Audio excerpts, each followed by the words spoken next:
teacher, and today I am here to discuss next online lecture number 2, same chapter number 9, digestive system.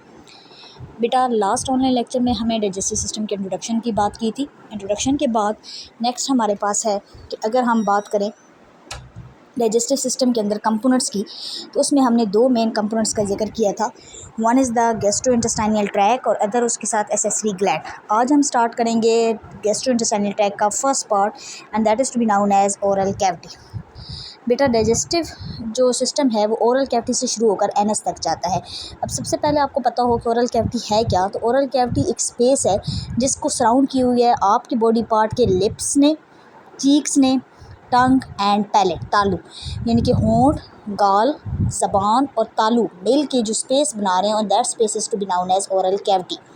अब सबसे पहले यहाँ पे lips है। लिप का जिक्र करना क्यों ज़रूरी है? Because lips are highly vascularise skeletal muscle. ये स्केलेटल मसल से बने होते हैं। आपने लिप्स को अगर होंठों को गौर से देखें तो आपको यहाँ पे बहुत सारे नर्व्स नज़र आ रही होंगी। ये स्केलेटल मसल्स होते हैं छोटे छोटे। इसके ऊपर सेंसरी नर्व एंडिंग मौजूद होती है। What is the function of the lip? Its function is to be hold and retention of food. ये आपकी खुराक को पकड़ के रखता है। As well as the second function is a phonation. ये साउंड का काम करता है। आप इसकी मदद से बोल सकते हैं। Next we talk about the function of the oral cavity and oral cavity का पहला फंक्शन है selection of food, second is to be mechanical digestion, third is the chemical digestion and fourth one is to be chemical digestion करने के बाद formation of bolus. The first one selection of food. सबसे पहले बेटा food को select किया जाता है। अब फूड को सिलेक्ट करने के लिए आपने होंठों के अंदर खुराक का दाना या नवाला रखा। आपके अंदर टंग मौजूद है। टंग के ऊपर स्पेसिफिक स्ट्रक्चर्स हैं that are to be known as taste bud. For the taste detection वो डिटेक्ट करेंगे। साथ ही आपकी आइज़ आंखें उस चीज़ को देखेंगी एंड स्मेल नोज़ आपका स्मेल करेगा और इस तरह फूड सेलेक्ट हो जाएगी।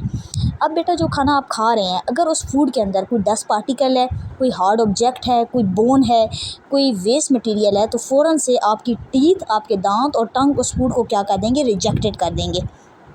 अब अगर फूड रिजेक्ट नहीं हुई, फूड जो है वो पास आउट हो गई है, तो फिर आपकी बॉडी के अंदर जाके अब मुंह में गई, मुंह में उसकी मैकेनिकल डाइजेशन होनी है। Mechanical digestion is a process in which large food particle is broken down into a smaller food particle.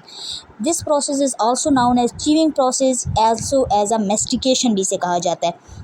Y mechanical digestion take place? आपने खुराक को छोटे टुकड़ों में क्यों तोड़ना है? खुराक को छोटे टुकड़ों में बेटा इसलिए तोड़ा जाता है to enlarge the surface area for chemical digestion, क्योंकि जितना ज़्यादा स्मॉलर पोर्शन होगा। अब देखिए अगर फॉर एग्जांपल ये एक फूड का बड़ा सन वाला है, अब इसके अंदर सरफेस एरिया कम है, लेकिन इसके ऊपर एंजाइम फुली जब एक्ट करेंगे, इसके ऊपर ये एंजाइम एक्ट कर रहा है, इस तरह एंजाइम एक्ट कर रहा है, इस तरह एंजाइम एक्ट कर रहा है, तो ये बाहर से ये डिज़ोल्व करेंगे, अंदर चीज़ को डिज़ोल्व नहीं करेंगे। लेकिन यही वाला फूड पार्टिकल जो है ये इस तरह अगर छोटे छोटे पीसेज में हो, तो अब इन हर पीसेज के ऊपर एंजाइम अच्छे से एक्ट करेगा। इस तरह फूड जो है वो ईजी डिज़ोल्वेबल हो जाएगी। The third step is to be a chemical digestion. Chemical digestion का मतलब कि अब जो खाना आपका सॉफ्ट बन चुका है उसके अंदर सलाइवरी ग्लैंड ने सलाइवा प्रोड्यूस करना है और सलाइवरी ग्लैंड से जो सलाइवा प्रोड्यूस होगा वो उसको केमिकली डाइजेस्ट करेगा। बात कर लेते हैं यहाँ पे सलाइवरी ग्लैंड की। Salivary gland is there are the three pair of the salivary gland present inside your mouth. The first pair is called sublingual gland, एक होता है sublingual, the second is submaxillary gland and third is parotid gland. जो sublingual gland है वो आपकी below the tongue, ज़बान बिल्कुल ऊपर उठाएं तो नीचे जो gland है वो sublingual है। behind the jaw, जबड़ों के पीछे submaxillary है और कानों के सामने in front of ear is parotid gland is present. इनका फंक्शन क्या है बेटा? ये तीनों मिलके सलाइवा प्रोड्यूस करते हैं। Now what is saliva? Saliva जो है ये एक म्यूकस है जिसको आप आम लफ्ज़ों में थूक का नाम देते हैं। इसकी कंपोजिशन में यू हैव वाटर मौजूद है, बाइकार्बोनेट्स हैं, म्यूकस है एंड सलाइवरी अमाइलेज एंजाइम है। What is the function of this? Water तो आपको पता है कि चीज़ों को मीडिया प्रोवाइड करता है, डिज़ोल्व मीडिया चीज़ें इसमें हल हो जाती हैं।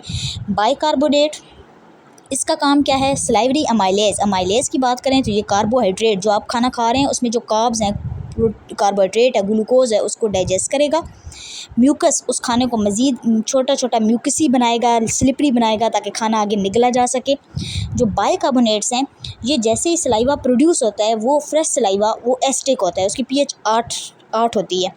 हवा के साथ उसका रिएक्ट होगा और बाइकार्बोनेट उसको कैसे कर देंगे? 8 पीएच सॉरी जो होती है वो बेसिक होती है। तो आपके मुंह से जो बाइकार्बोनेट सलाइवा में मौजूद है वो इस पीएच को 6 कर देंगे, एस्टेट कर देगा और इस तरह खाना डिज़ोल्व हो जाएगा। अमाइलेज देखिए मैंने फंक्शन पहले बताया कि ये पॉलीसेकेराइड जो कार्बोहाइड्रेट है उसको कन्वर्ट करेगा डाइसेकेराइड में माल्टोज के अंदर। इस तरह अब आपका खाना जो है वो सलाइवा के साथ मिल के एक बिल्कुल स्लिपरी सा, जिसे कहते हैं आप, छोटा सा नवाला सा बन चुका है। और उस नवाले को आप बायोलॉजिकल टर्मिनोलॉजी में नाम देते हैं bolus, soft moist mass that is chews, वो मैस जो आसानी से च्यू किया जा सके, चुबाया जा सके। Now this is to be known as bolus. Now बेटा अब क्या होगा, अब इस बोलस ने आगे फर्दर पास होना है और पास हो के नेक्स्ट इसके प्रोसेस को इंशाल्लाह हम डिस्कस करेंगे नेक्स्ट लेक्चर में। आज के लिए इतना ही, नेक्स्ट लेक्चर तक के लिए अल्लाह हाफिज़।